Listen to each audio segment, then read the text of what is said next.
लेकिन अमेरिका देखिए हम लोग का दोस्त ना बन के बॉस बनने की कोशिश करता है। बड़ी शर्म की बात है हमारे लिए, जरा सोच के देखिएगा। एक तापी गैस पाइपलाइन है, ये देश का नाम है शॉर्टकट में तुर्कमेनिस्तान, अफगानिस्तान, पाकिस्तान और इंडिया। तुर्कमेनिस्तान से गैस पाइपलाइन चलती है, वो पाकिस्तान अफगानिस्तान जाती है, फिर पाकिस्तान आती है, फिर पंजाब के फाजिल्का तक आती है। यही वो गैस पाइपलाइन है। तो इसलिए Turkmenistan, Afghanistan, Pakistan, India, Turkmenistan, Afghanistan, Pakistan, India, इसलिए इसे हम तापी कहते हैं। इससे गैस पाइपलाइन आता है।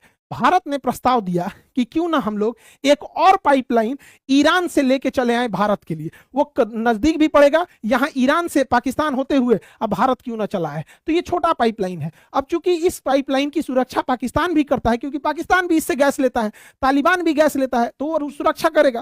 तो अगर यहां से लेके चला आ जाए तो पाकिस्तान से तो एक गैस पाइपलाइन आ ही रही है, ईरान से भी आ जाएगा, तो बार बार भर के लाने का झमेला नहीं रहेगा, बार बार हार्मुज जल संधि का झमेला नहीं होगा। India ready, Pakistan ready, Iran ready. America ने मना कर दिया, कैंसिल करो कैंसिल। हमने कैंसिल कर दिया अमेरिका के दबाव में आके। ये दोस्ती है या फिर बॉस बनने का प्रयास है, आप खुद सोच के देखिए। हम लोगों ने तापी गैस पाइपलाइन लाए हैं, जबकि हम लोग ये अफगानिस्तान जैसे अशांत देश होते हुए लाए, आज भी गैस आता है, लेकिन ईरान से अमेरिका के कहने पर कैंसिल किया गया।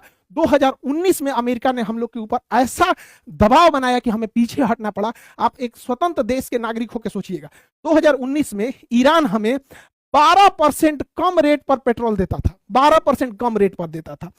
उस हिसाब से भारत में पेट्रोल 75 रुपया लीटर होता। अभी भी अगर हम लोग रूस और ईरान से तेल खरीदेंगे तो 75 से 80 रुपया लीटर से ज्यादा नहीं जाएगा। इसके अलावे ईरान हमें फ्री में गैस पहुंचाता था, ट्रांसपोर्टेशन का पैसा नहीं लेता था, इंश्योरेंस का पैसा नहीं लेता था। और सबसे बड़ी बात सुनिए ध्यान से, क्या होती है ईरान से दोस्ती, अब देखिए ध्यान से।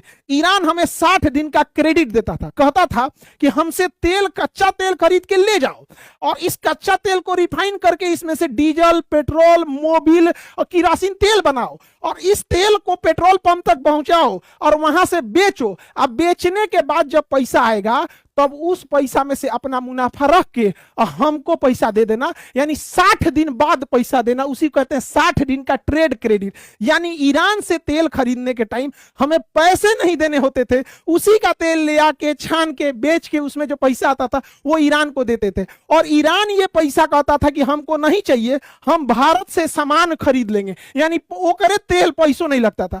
और जो पैसा एक्स्ट्रा बच भी जाता था, ईरान कहता था कि हमको डॉलर में मत दीजिए, हमको वह पैसा रुपया में लौटा दीजिए यूको बैंक के थ्रू में।